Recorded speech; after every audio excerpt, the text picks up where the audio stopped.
एक पुराणी प्रथा आहे की मासिक पाळीच्या काळात महिलांनी मंदिरामध्ये जाऊ नये, स्वयंपाकघरात जाऊ नये. इंडियामध्ये खूप वर्षापासून ही प्रथा चालत आली आहे. त्या दिवसामध्ये डोकं धुणे पण मनाई आहे. काय कारण आहे? चला तर जाणून घेऊया. या पहिलीच्या काळात मंदिरं दूर असायची आणि पूजा करण्यासाठी सकाळी 4 ते 5 वाजता जात होते आणि सकाळ सकाळी अंधार असायचा. तेव्हा जंगल असायचे आणि जंगलामध्ये जंगली जनावरं होती. जंगली जनावरं रक्ताच्या वासाने दूर होऊन महिलांची शिकार करण्यासाठी येत होते. त्यासाठी ही प्रथा झाली की महिलांनी मंदिरामध्ये जाऊ नये. याचा आपल्या शुद्धीकरण अशुद्धीकरण याच्याशी काहीच देणं घेणं नाही. दुसरी गोष्ट, महिलांनी डोकं धुणे मनाई का होती?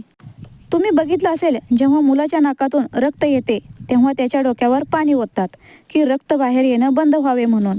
महिलाच्या शरीरातून इनपुरे रक्त जेव्हा जाते तेव्हा पहिले 3 दिवस डोक्यावरती पाणी घेऊ नये, कारण शरीरामधून इनपुरे रक्त निघून जावे यासाठी शरीरामध्ये वर जे म्हणतात